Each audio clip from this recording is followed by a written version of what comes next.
folks enter, thank you for joining us. I hope everyone is doing well.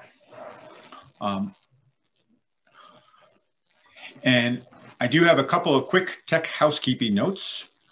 We have opened up the chat function to allow everyone to introduce themselves. So please do let us know where you're joining us from. After we begin the session, we'll close down the chat and then open it up again later. So if you have Q&A, during the Q&A, you'll have an opportunity to ask questions using that chat function. Okay, it looks like most folks have been able to join us. My name is John Beebe, and I lead the Democratic Engagement Exchange in the Faculty of Arts at Ryerson University. I'd like to thank the Faculty of Arts and Dean Sugerman for helping to make this event possible. And as we begin today, I'd like to share a land acknowledgement. The land that I have the privilege to call home is sacred land. I am a new settler on this land and appreciate that it has been a site of human activity for more than 15,000 years. It is the territory of the Haudenosaunee nations, such as the Huron-Wendat, the Petun, and the Seneca, as well as the Anishinaabe, and most recently visited by the Mississaugas of New Credit. The territory later became the subject of the Dish with One Spoon Wampum Belt Covenant, an agreement between the Haudenosaunee Confederacy and the Anishinaabe to peacefully share and care for the resources and relationships around the Great Lakes. And in this moment, as we all come together to address our current health crisis, I am powerfully reminded of the wisdom of this covenant, and that our presence here relies on all of us to take action for the collective good. I am committed to doing what I am able to support my community in this time of great need and the future so that generations that come after me can also enjoy this land. Our mission at the Democratic Engagement Exchange is simple: build a vibrant and truly inclusive democracy for everyone who shares this land. But that simple mission is not easy, and as events in Myanmar, Hong Kong, Russia, and a place that I once called home, Washington, D.C., are reminding us democracy is fragile. At the Exchange, we are committed to bringing together leading scholars, student and community leaders, and dedicated public servants with a shared commitment to fostering democratic engagement. Too often these groups are siloed. Democracy Dialogues is part of our broader effort to unlock the wisdom and insights that reside in each of these communities and break down those silos. We are very fortunate to call Ryerson and the Faculty of Arts home because of their shared commitment to applied knowledge and research to address our most pressing challenges we face today. If you believe that universities and colleges can do more to build a resilient democracy in Canada and want to meet innovative leaders from across North America, please join us for our Revitalizing Democracy Forum in 2 weeks on March 23rd. We will be putting up the registration link in the chat, so you can visit that to register. It is free for Ryerson students and only $5 for any other students, and really a nominal fee for everyone else.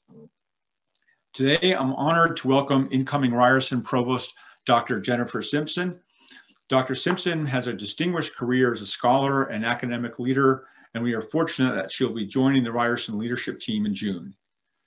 She's also author of Longing for Justice, Higher Education and Democracy's Agenda, where Dr. Simpson challenges all of us to look at the role higher education must play if we are going to fulfill democracy's promise and address the most pressing issues we face, including systemic racism, climate change, and indigenization of our institutions, including here at Ryerson.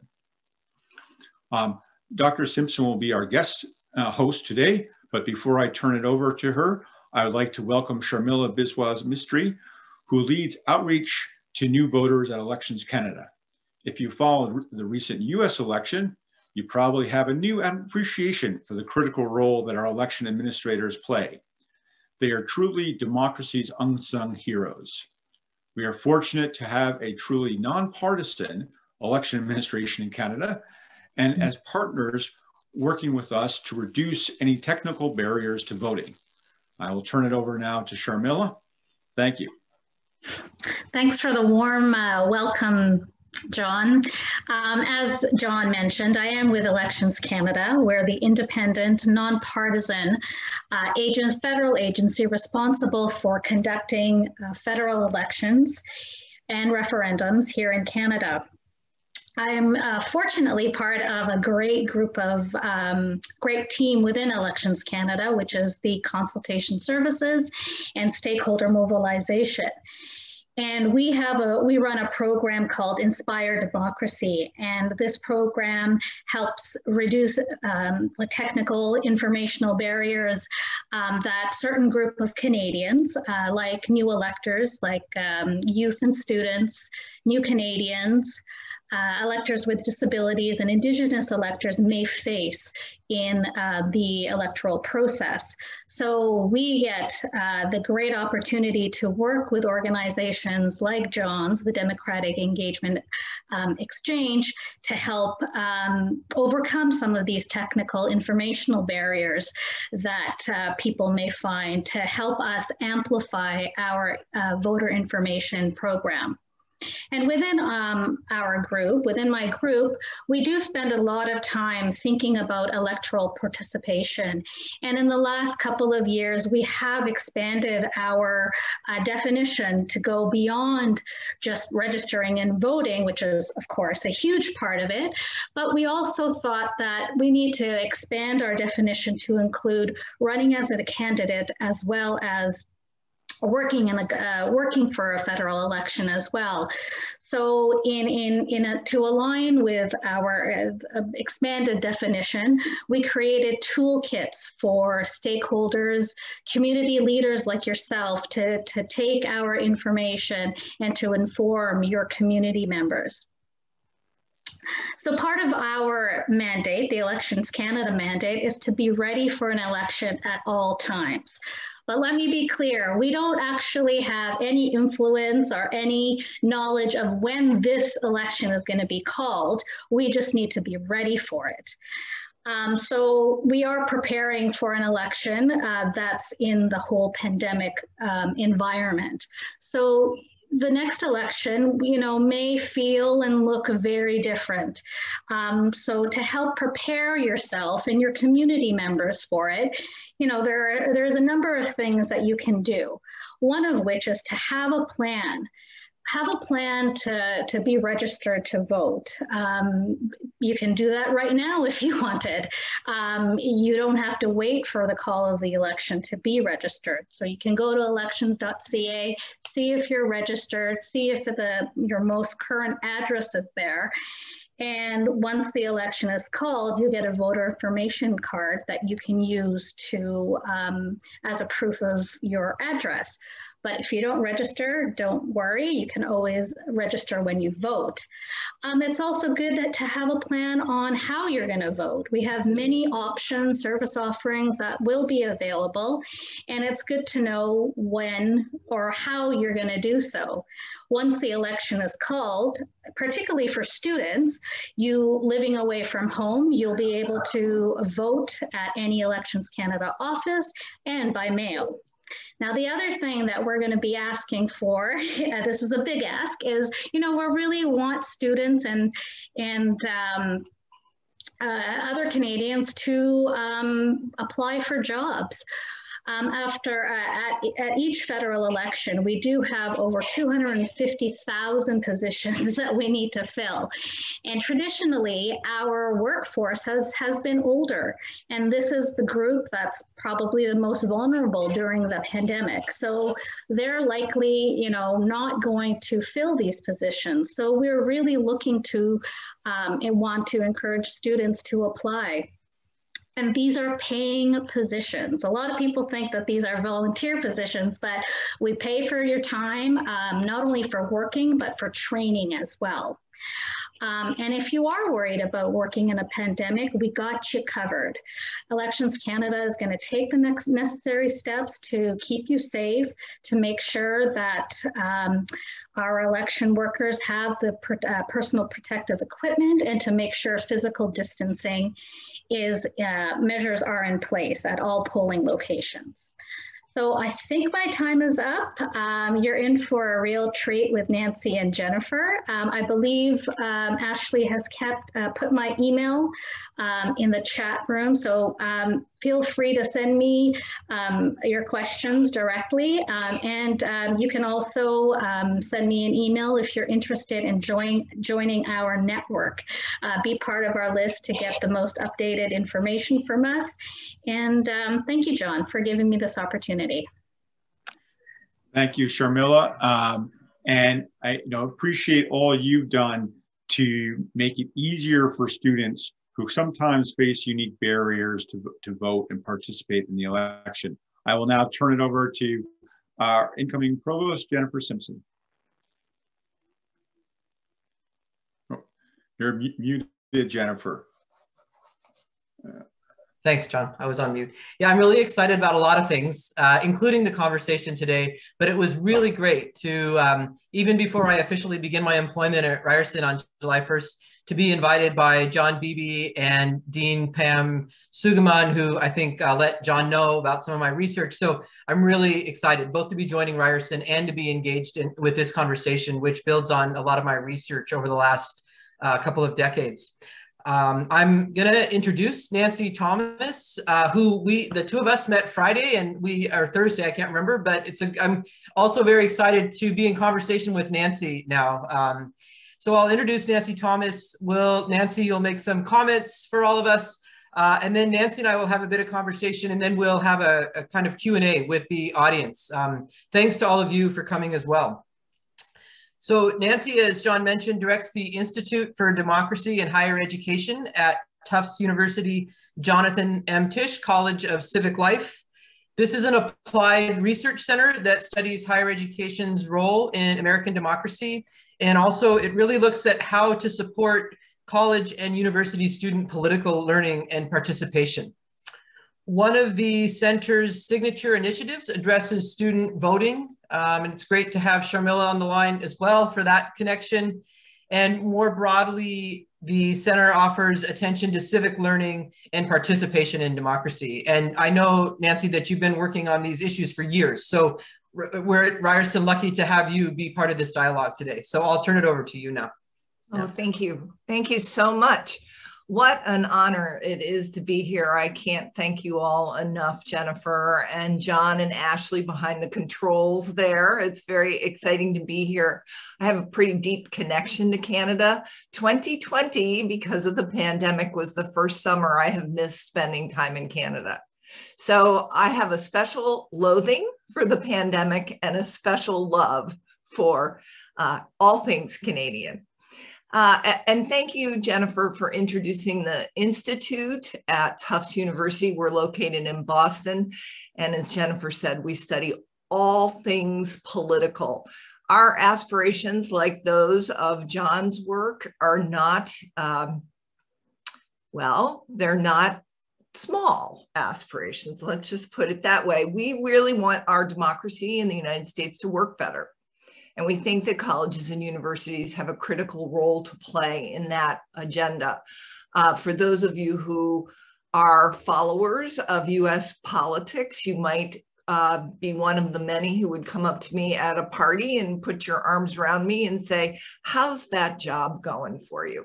Our democracy is having a little bit of trouble right now. And for me, that just is an opportunity to step up our game on college campuses. I'm going to talk just for the next couple of minutes about two things. One is our voting research, and the second thing is our research on what we call campus climate, sort of the conditions that would enable learning for democracy. We think that democracy is a matter of more than just an event or an episode or an election or even one program. We think that it really needs to be deeply embedded in the DNA of a campus, as well as the DNA of a nation. And so I'm going to talk a little bit about that. The voting study itself is called NSOLVE, the National Study of Learning, Voting, and Engagement. It's a little bit of a beast. It involves 1,200 colleges and universities. And we actually do something interesting in that we marry enrollment and publicly available voting records. So we now have a database of 10 million college student records for each of the past 4 federal elections, 2012, 2014, 2016, and 2018. And for those of you who are not familiar with our system, we have presidential elections, we have midterm elections, which will sort of elect the down ballot, we call it, people, for example, for federal positions, the House, the Senate, but also state positions such as the governor and local officials. Those elections take place on the first Tuesday of every election year. We're pretty rigid about it. We know exactly when the next election is going to be happening, unlike Canada. So one of the things you need to know about the United States is if you look at established democracies around the globe, we rank number 26 out of the 32 that actually calculate voting rates. So our rates are not all that great to begin with. And sadly, and you all alluded to this in Canada, so I'm really eager to learn a little bit more, our elections are also grossly uneven, unequitable. There are certain communities that do not have the same access to voting that other communities have. One of the reasons for that is that our voting conditions are so decentralized. Unlike you, we do not have Elections Canada. When I went through the website, I was pea green with jealousy. I wish that we had that. Even if we had it on the state level and there was some consistency, I'd be thrilled. But instead, what happens in the United States is that every state gets to choose its own process for elections, even federal elections. And there are some federal standards, but not nearly enough. There is a bill pending right now. It has passed Congress. It's in the Senate. It's called HR 1, and it is an effort to sort of put some minimum standards in voting in the United States, but it's not very clear that it will pass or it will pass in the current form. Just to give you an example of some of the craziness of voting, every state can decide where people can vote. That means how far they might have to travel to vote, what identification they need in order to prove their right to vote, whether they can vote in person or absentee or by mail or dropping off a mailed ballot into a box, whether they have to vote on election day or can vote in advance, and whether the ballot, if it is mailed in, will be, if it's received after election day, whether it will count. All of the machines are different. A lot of the ballots are different. I once Googled voting machines and I came up with 28 different images and not one looked like mine. So we have a lot of discrepancy and inconsistency, which in some cases can be an asset because it makes it very hard for anybody to hack into our elections or to perpetuate any kind of voter fraud. But on the other hand, it does make for a confusing set of rules. These rules then have a disparate impact on people who don't have a driver's license or who are poor or who work more than one job or have multiple family obligations or for whom English is a second language or have disabilities. And unfortunately, students are among that group. And they have issues for students. Our election laws have issues for students because our students are mobile. And they may have a driver's license from one state and attend a college in another state, and that other state may not accept that driver's license. And even if it does, it might not have their local university address. And so even though they have a legal right to vote near the university, it isn't easy. They have that sort of double burden of proof. I also want to talk just a minute about educating for democracy, which is the other big work that we do. What we did with our 1,200 campuses is we identified some that had crazy high voting rates, really unpredicted high voting rates. And then we went to visit them. We had a very fancy research question, but the real research question is, what's in the water on your campus? And that research proved to be pretty interesting. We saw more similarities than we saw differences among these highly engaged campuses. And I just want to share with you a few of those findings, and then I'll stop and we can get to the Q&A, which I think will, first of all, I really want to hear what Jennifer thinks about all this and also what's going on in Canada. But one of the things that we found on these highly engaged campuses, it's a high level of social cohesion, a sense of well-being, strong relationships, a normative value across campus of shared responsibility. People took care of each other. And it didn't matter what their political ideology was. They took care of each other across differences. They could argue and remain friends. They had strong faculty-student relationships. They had lots of well-being programs and an interest in the success of students on all fronts. The second thing is these campuses paid close attention to inclusion. Diversity was taken very seriously. It was not an add-on, it was embedded across the programming as a value. Our number one finding had to do with political discussions, and I encourage you to read Jennifer's book because I think there's a lot in there on how to do this. But we found that quality political discussions across all nooks and cranny of the campus really mattered. So I'm not talking about water cooler conversations, although those are great. I'm really talking about conversations that happen in the classroom, those spontaneous things that can happen in the classroom or out in the dormitories or residence halls or in the campus lounges. And it was the ability to engage each other across differences that really mattered here. But that, it turned out, is not an automatic skill. It's not something that we're all born with. It actually is learned. And so these campuses often had first-year experiences or orientation programs that not only educated the students about the value system of the campus, but also about how to engage in these politically charged, difficult dialogues, which, if you read anything about US politics, has gotten more and more difficult just in the 8 years that I've been running this study. Two more things, student leadership and activism were nurtured.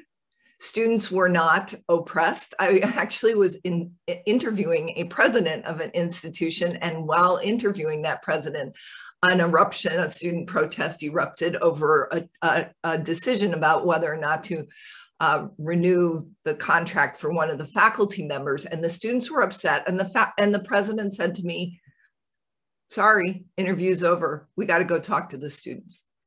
That was quite a different attitude. Even the role of, for example, security officers, they viewed their role as enabling student voice, enabling student engagement, enabling activism, not keeping it under wraps, keeping them out of the president's office, some of the other things you might hear on other campuses. And then finally, elections were used as a teachable moment. And by that, I mean, they were not the only time that campuses paid attention to politics, but they did present learning opportunities. And of course, the elections that we have had in 2018 and 2020 were particularly poignant, teachable moments in American politics and on college campuses. So I'm making it sound perhaps easy. It's not. There are lots and lots of barriers to doing this. And I hear a lot more excuses than I hear model programs. And so with that, I'm going to stop, breathe, come up for air, and turn it back to Jennifer. All right, thanks, Nancy. That was a great overview, and I really appreciated the attention to what needs to be in the water. What are the attributes of institutions where this is going well? I think I'm going to start with a question that immediately brings us into linking democracy with equity and justice in those areas. I notice in the description for this event today, the word just is used.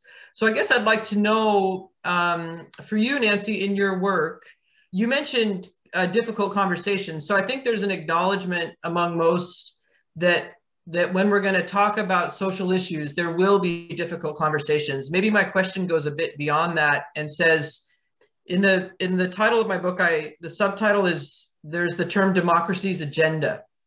So does this work with universities? Is democracy and the process of that enough? Is it enough to get students interested in doing democracy? Or does that work need to, does it have a necessary tie to equity or EDI or anti-racism? That's what I'm curious about. What's been your kind of exploration or contact with those kinds of questions? Yeah. Well, first of all, I think it's just an excellent question. And one of the reasons why it's an excellent question is because even the term democracy is amorphous. Not everybody agrees on what it means to live in a democracy, what democratic principles and practices are. It's a little hard to pin down. And furthermore, if you really think about democracy, it's not static. It continually changes. And there is even an argument that none of us has a democracy right now, that what we have is more of something we are aspiring to, that we are constantly trying to increase participation, to equalize participation, to provide a better educational system, to have informed voters, and so on and so forth. I can tell you that in my office, it's very important that we all have sort of that point on the horizon toward which we're steering the ship.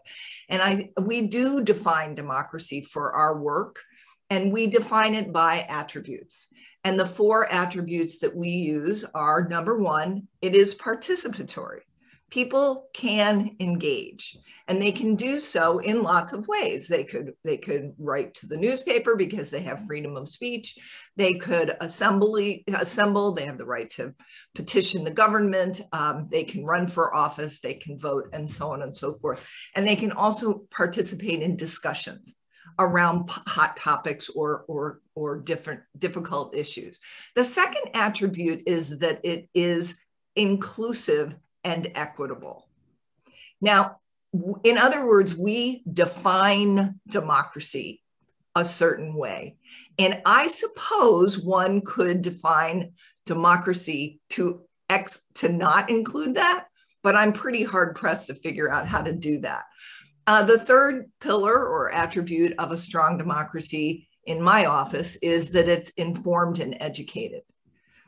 Now, we can come back to this, but right now we have a lot of nefarious social media. We have fake news, we have falsehoods, we have what many in our country call the big lie, that the election was stolen. So what is the responsibility of higher education to correct misinformation? And then the fourth pillar is an accountable, ethical, transparent, and just governing system. So those are not 4 distinct pillars. They interact. You want an inclusive governance system. You want to have equity in, for example, people want to be able to see their views expressed in policy making. So equity goes over to the attribute having to do with governance. And so the problem, I think, in the United States is right now we're having a disagreement about what it means to live in a democracy, what a democracy actually is. And that is a conversation that is getting increasingly difficult to have. There are even some polling outcomes that suggest that a lot of Americans aren't even sure they want a democracy. And even if you were to say, well, what does that mean? They may not be able to answer it, or certainly not answer it uniformly. So, you hear some of the politicians talking a lot about we're at a place where we're struggling for the soul of America, for the future of our country. And yet you will hear that from all different political factions. You will hear that from the extreme right. You will hear that from the extreme left. Everybody is feeling the struggle, but it's not real clear how it's all going to come out. Yeah. Thank you. That's really helpful. I'm going to keep going. So I think the 4 attributes you mentioned earlier, like steering the ship towards the eventual point or outcome. I guess I'm wondering, are these attributes more about the attributes of the ship, or are they the attributes of where the ship's going? Yeah. Right? Because I think that's really crucial. Because I would say that if these are just attributes of the ship, that's a different kind of, it's a different kind of, what's the word? If these are about the outcome, that's a clear direction to go, right? And it kind of mandates or suggests or implies we can, a certain outcome, which I would say that equity, for example, is an important outcome. But number 2, inclusive and equitable, equity as a process can be quite different, I think, in the work, in the literature, in the practice. So I guess I'm curious, again, pushing on that question a little further, is it the ship, or is it where the ship's going? Yeah, well, it's definitely where the ship is going. All right. If I have any say about it, it's where the ship is going. But I do think there is a good question about what is a campus community, and to what extent do we want our campuses to model these democratic principles and practices? And I have been many times with the statement, Nancy, campuses are not democracies. They're not democracies. They do not model this. And my answer is they are the best opportunities our society has right now to practice it. We need opportunities to come together across differences, to reinforce each other's right to be there and to engage in these discussions. We have to start practicing democracy on our college campuses. Yeah.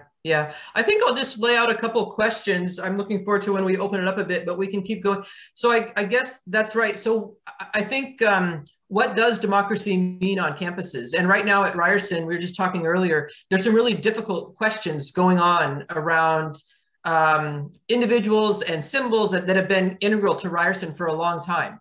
And I guess, so yes, I agree that the ship itself, we have to be on a ship that has these principles. But how do we, well, a question and then a comment, how do we as institutions, what is the responsibility of leaders to articulate the point to which we're going, right? So I think there's broad agreement that we need those 4 attributes on the ship. Like everyone wants to get on a ship with those things. That's great.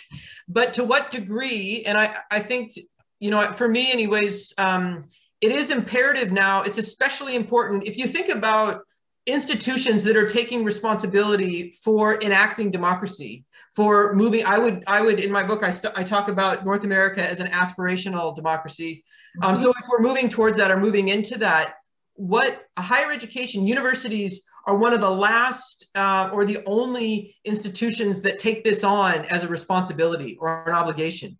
So I guess then the question becomes, what are the responsibilities of academic leaders, of faculty members, of staff, of students, of all of us in articulating what that endpoint looks like?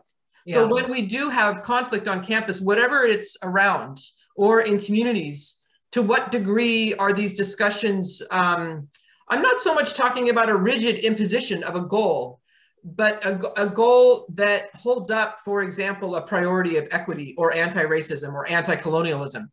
You know, is everyone obligated to pursue that kind of priority? I think is a question. Yeah, well, I certainly think that this is an across the curriculum job. I think that everybody has a responsibility on a college campus. I think it is one that is embedded in all disciplines, not just the usual suspects like government or political science. Every single discipline on campus has public relevance. Every single discipline faces policy implications, even the sciences, for example, what gets funded at the federal level, what are some of the critical public issues involving science? How do we get people to believe science again, to trust facts? These are all important things across disciplines. In the United States, we have something called academic freedom.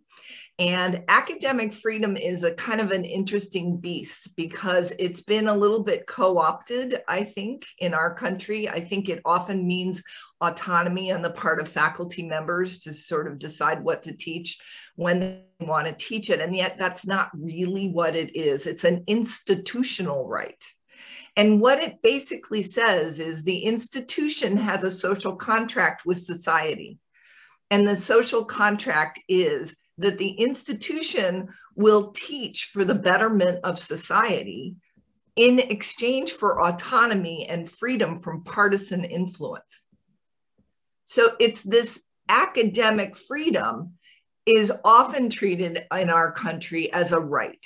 And in my view, it is a responsibility. It's this social contract. So when you get to your question, which is about what is the institution's responsibility, what are the responsibilities of all of the people across the campus, I say that academic freedom is an institutional right in the United States, and therefore it belongs to and is the responsibility of everyone on a campus. Mm-hmm. That is not an uncontroversial position for me to take, because then going back to your question about, for example, symbols and the naming of things and the use of the term Ryerson, you get into this situation where you don't want partisan pressure one way or the other. You want to make a decision based on educational grounds. And so if we're educating for equity, if we're educating for justice, if we're educating for mobility, then you need to take into consideration symbols and buildings, because it contributes to the effectiveness of your educational program. Yeah. I think the word that keeps coming back to me right now is the word power and kind of power analysis. So I'm glad you brought up academic freedom. There's a lot of different directions. That's a big conversation, academic freedom. I guess I'm looking at those 4 attributes. And I think one of the fault lines, if you look at what's commonly known as kind of liberal scholarship versus critical, is the role of power, or how we attend to power. And I think certainly my understanding of the Black Lives Matter movement and requests and demands and anti-colonialism, that we do need to look at power in a really concrete way. You know, who has it, what they're doing with it, are they using it to help communities, to harm communities? How are those decisions affecting people's lives? So I guess I'm curious about where's the analysis of power and power as a part of decision-making in these 4 attributes? Yeah. Oh, it's such a great question. And I can't pretend to have all of the answers, but I will say that I run an exercise with educators, both faculty members and administrators, on what I call the Neutrality Challenge. And it is what is the job? Is it our job to create and convene neutral spaces, to have an impartial examination of something? Or are we teaching about an issue toward a certain end, which I think would be social justice and equity? I think that there may be something in between, and it has to do with power. So what you need to do is you can create these neutral spaces where all perspectives get an airing. Obviously, I would limit it to those that have standards, that have evidence behind them. Opinions without evidence, I think, are problematic. But, you know, it's okay to take lots of perspectives, but you can't leave it at that. You have to examine the power implications. What are you learning about? And does it come from a position of privilege? Does it come from a position of an unlevel playing field?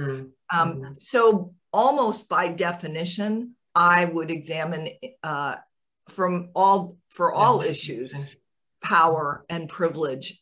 And then I think you can provide neutral spaces, but you can't overlook that dimension to learning. Yeah.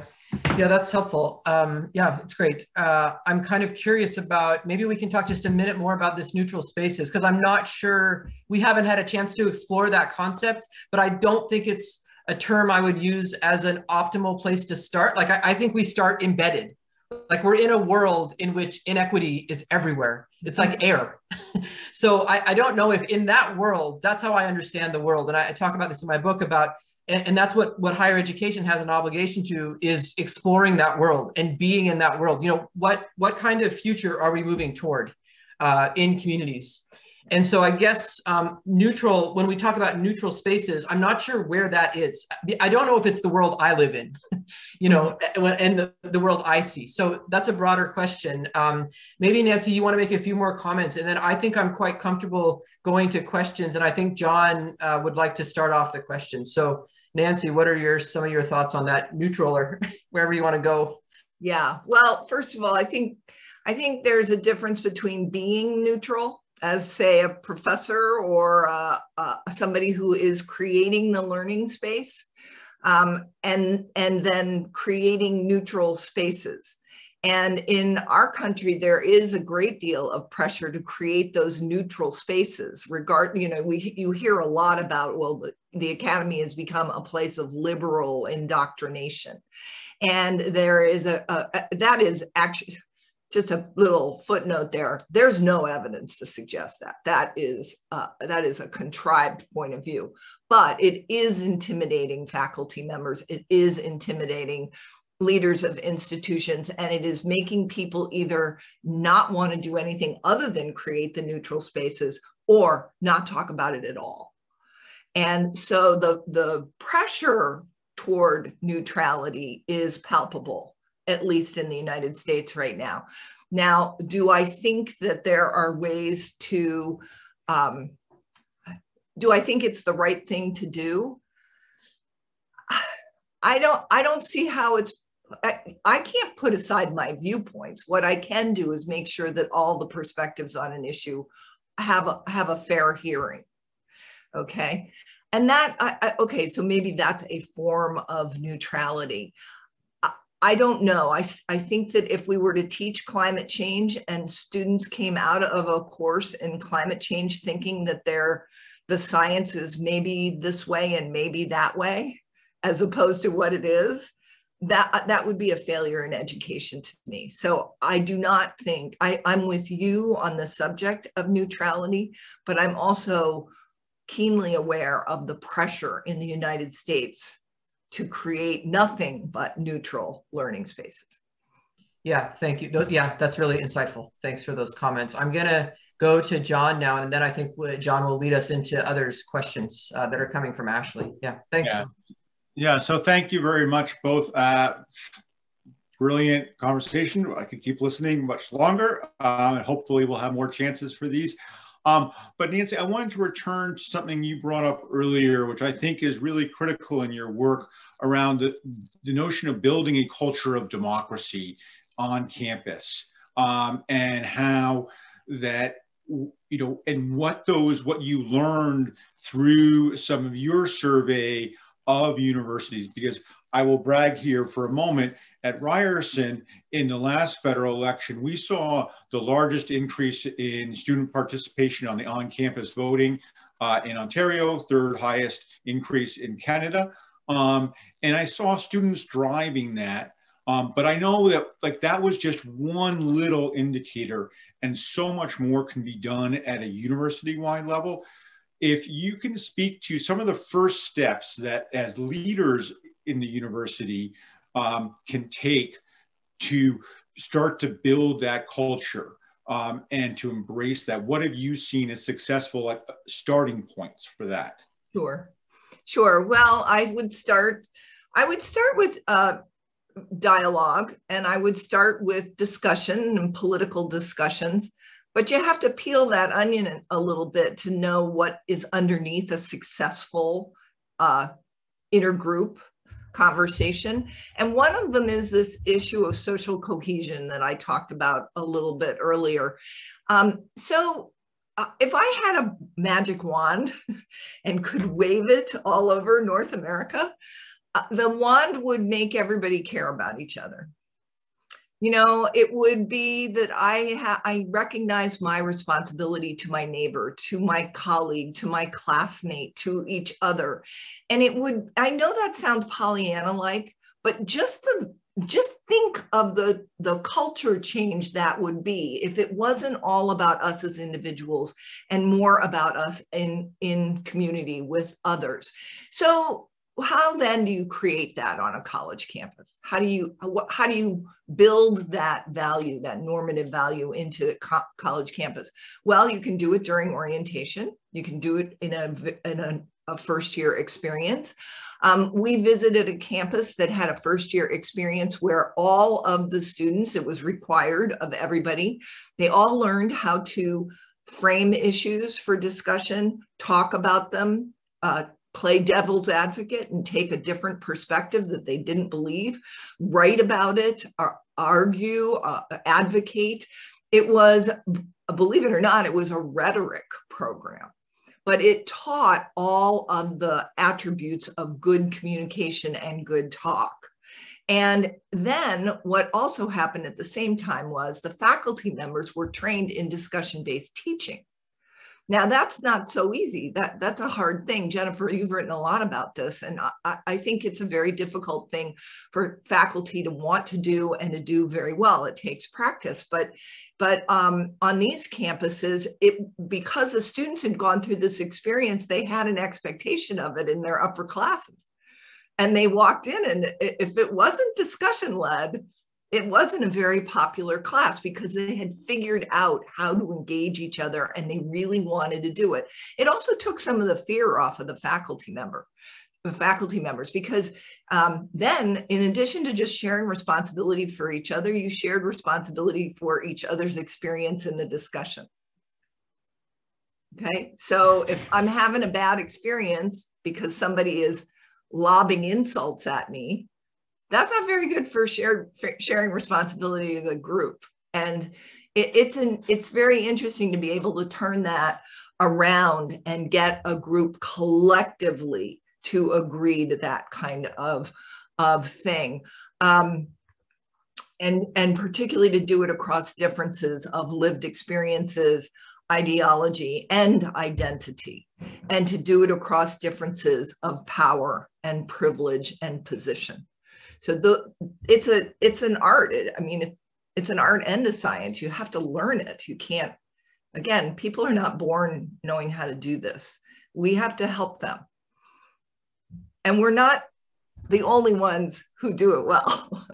So one other thing, we haven't talked at all about communities and what we can learn from communities, but there's plenty that we can learn, particularly from the communities that have been experiencing marginalization for hundreds of years and decades, and even just recently. I mean, we can learn from them.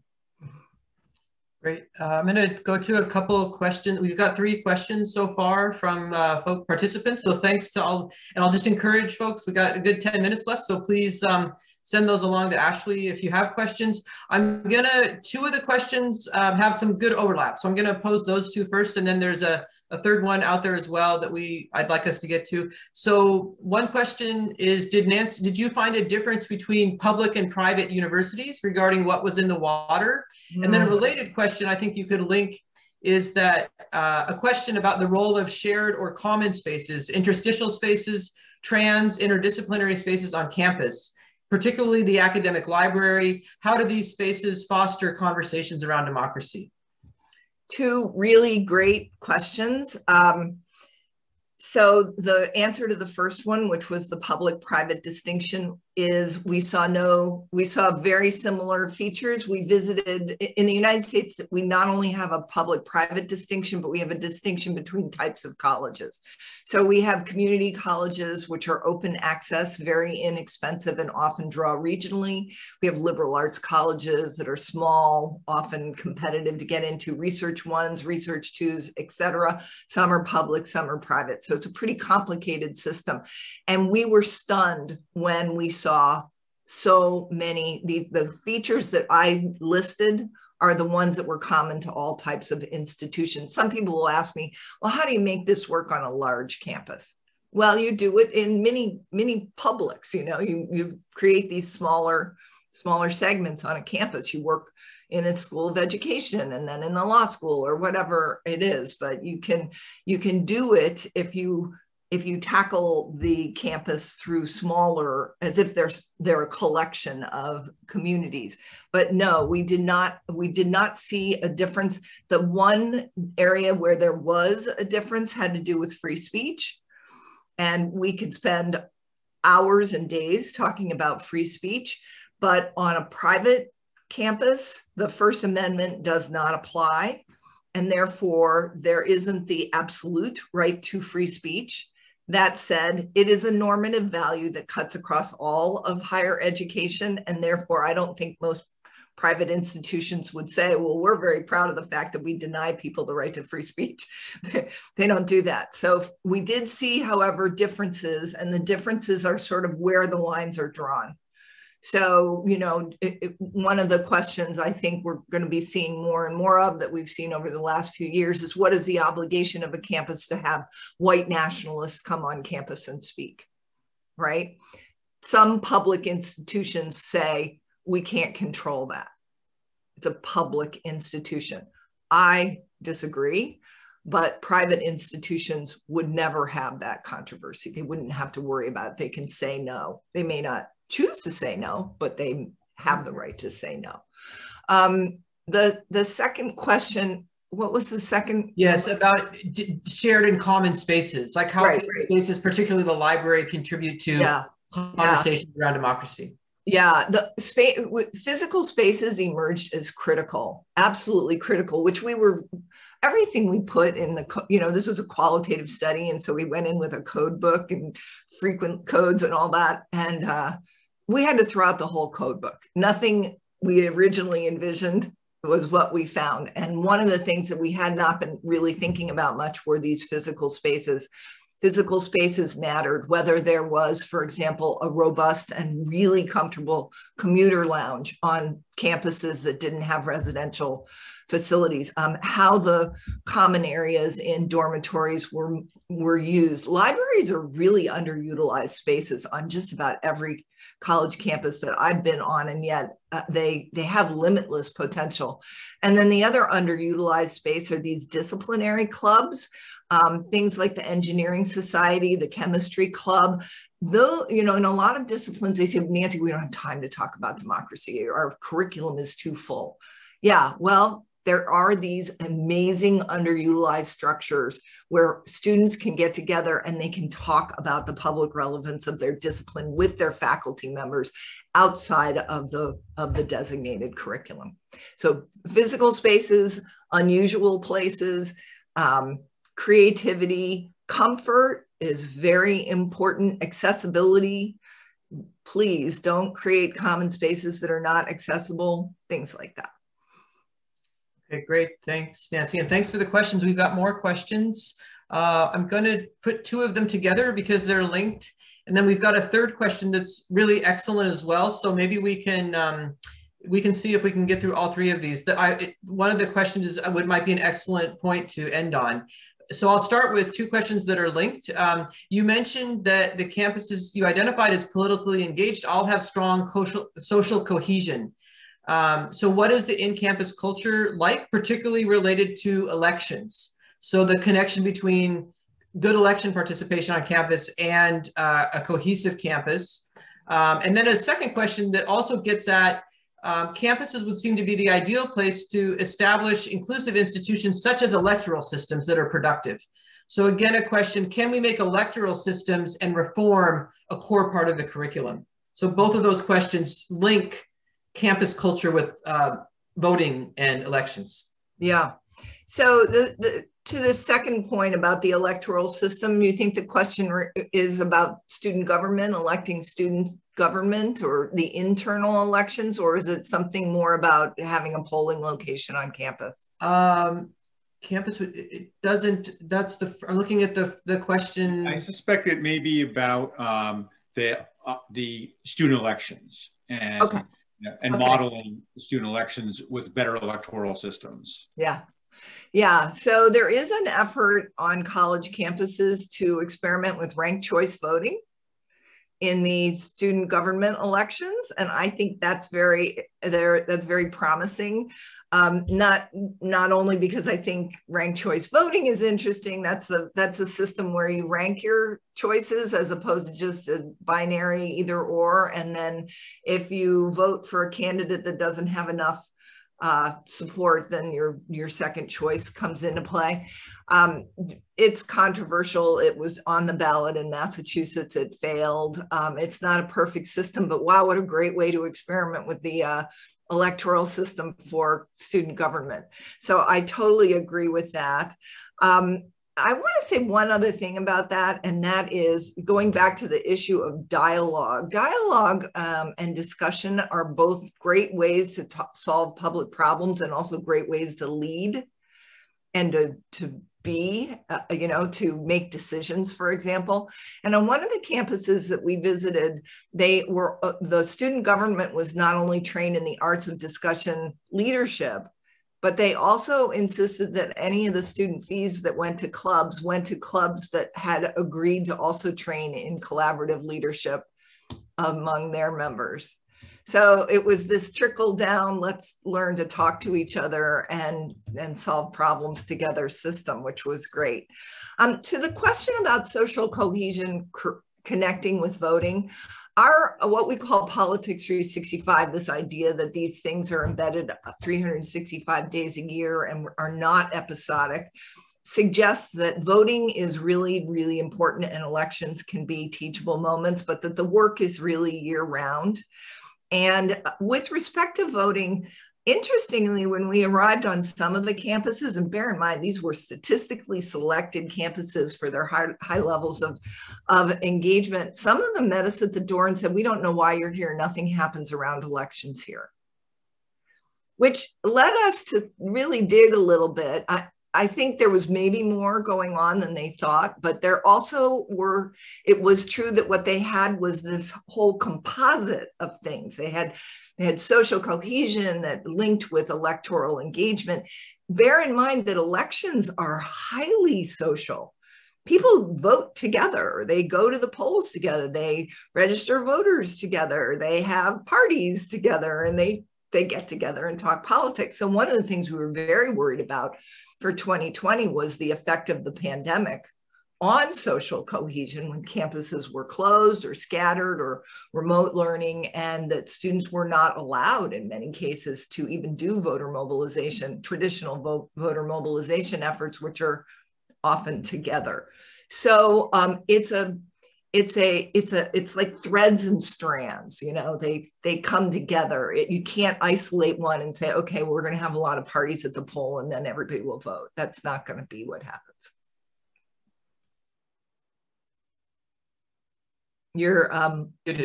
Thanks, Nancy. We're right at the end here. I'm going to turn it over to John, but I am just going to sneak in the last question because it was such an excellent question, and I don't know if we'll have time. John, you can. But how can we make people care about democracy on campus?